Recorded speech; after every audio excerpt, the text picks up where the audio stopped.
Bonjour à tous bienvenue. Aujourd'hui, je vais faire une comparaison entre deux livres apparemment très différents mais qui ont beaucoup de similitudes. Leur lieu d'inspiration, l'époque si longtemps dans lesquelles les deux ouvrages ont été écrits et les similitudes qu'il peut y avoir entre la pensée de chaque écrivain. Je choisis ce livre pour contenu si différent, mais si attrayant en même temps. J'espère que vous pouvez comprendre les comparaisons et que vous êtes encouragés à les lire. Je vais commencer. Bon, je vais commencer par donner un petit information de leur écrivain. Je vais commencer pour Apollinaire. Son nom complet, c'est Wilhelm Albert Wlodzimierz Apollinaire de Konstrowitski, né à Rome le 26 de 1880. Bon, Apollinaire est un poète, dramaturge, théoricien et critique d'art français naturalisé italien d'origine vélireuse et polonais. Et il est le créateur du calligramme et a donné son nom au surréalisme. Alors que l'écrivain Juan Pablo Suazo Uceda, né en 1972 à Catacama, Hollande, c'est un auteur et ingénieur agronome hondurien. Bon, les deux écrivains sont totalement différents. Ils sont nés à des époques éloignées l'un de l'autre et ils n'ont pas le même genre littéraire. Apollinaire, c'est lui qui a été nommé père du surréalisme, alors que Juan Pablo Suazo Seda est un ingénieur agronome intéressé par la culture de notre pays. Bon, comme je déjà mentionné, les époques éloignées, sont éloignées, puisque Apollinaire est un écrivain de l'année 1909, alors que Juan Pablo Seda est un écrivain de l'année 2001. En ce qui concerne leur mode de vie, ils sont évidemment très différents parce que l'époque d'Apollinaire, la vie est très différente et compliquée, je dirais. Mais alors que de 20e siècle, les commodités sont beaucoup plus pratiques pour écrire et les modes de vie de Juan Pablo Uceda et je crois que c'est un peu confortable pour ce cycle. C'est mon pensée. Bon, l'objectif principal de cette comparaison est de montrer les différences qui existent entre l'écriture du XXe siècle et celle du 20e siècle. 20e siècle. Les conforts qui sont pressentis au nouveau écrivain et les difficultés que les prédécesseurs ont traversées. Les œuvres sont différentes puisque celle d'Apollinaire est un livre de poèmes basé sur ses expériences amoureuses ratées. Tandis que l'œuvre de Juan Pablo Uceda est une histoire avec un certain surréalisme basé sur l'expérience acquise au cours de ces années de recherche dans le fleuve Ségovia. L'œuvre de Juan Pablo est un livre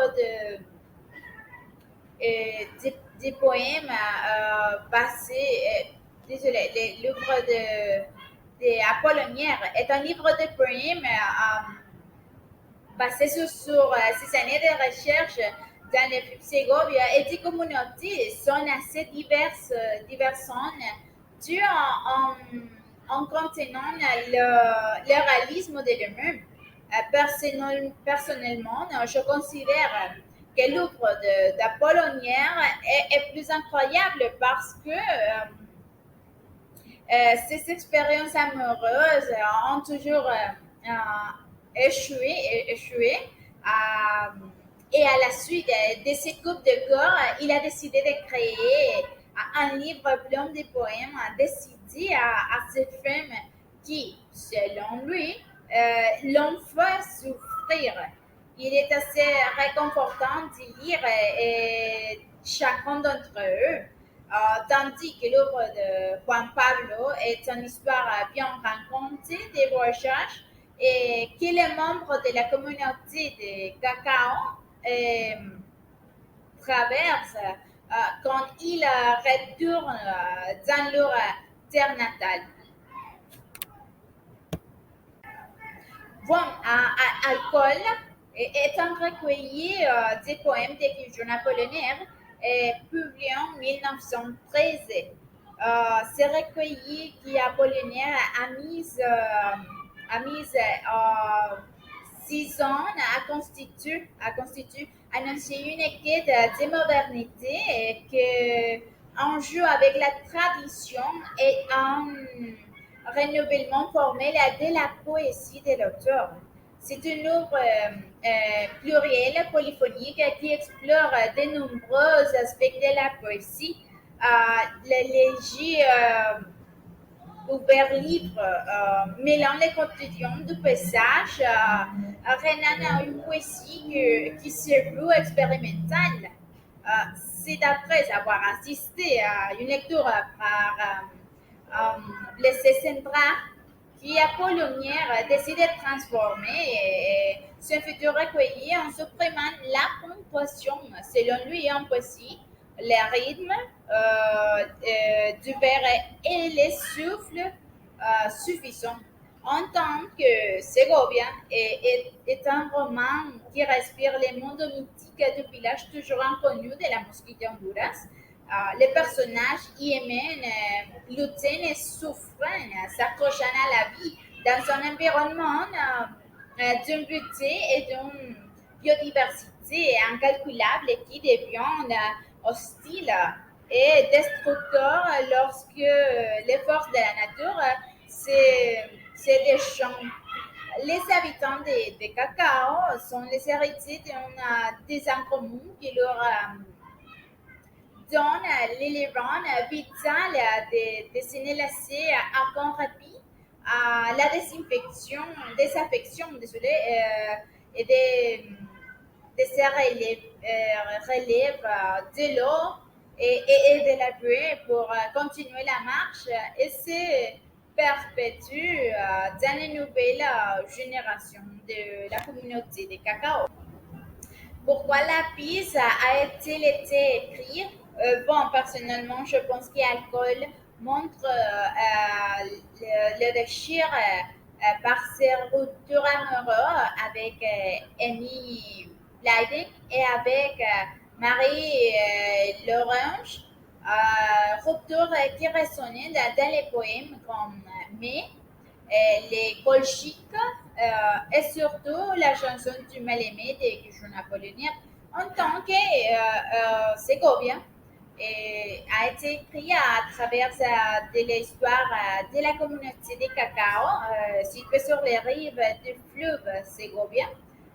L'auteur recrée la cosmovision du peuple mosquito, ce mode de relation avec la nature et les vicissitudes de sa vie quotidienne dans lesquelles les lutins, les souks et les fantômes jouent un rôle central.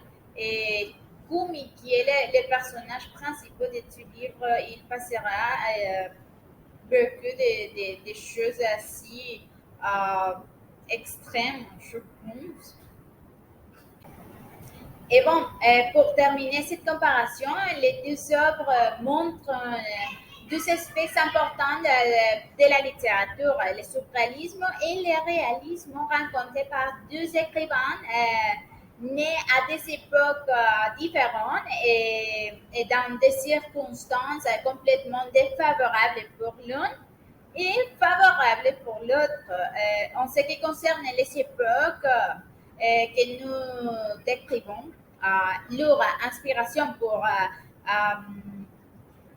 pour écrire donnait une perception diffuse pour les deux œuvres, car l'une est certaine écrire par sa désaffection par les femmes et l'autre sur la réalité qui se passe dans certaines villes de notre pays.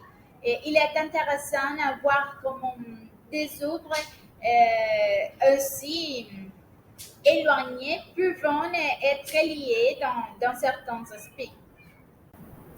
C'est tout pour aujourd'hui. Je vous remercie de votre attention et j'espère que cette vidéo vous motivera à lire ces deux œuvres importantes des écrivains Guillaume Apollinaire et Juan Pablo Suazo. Merci.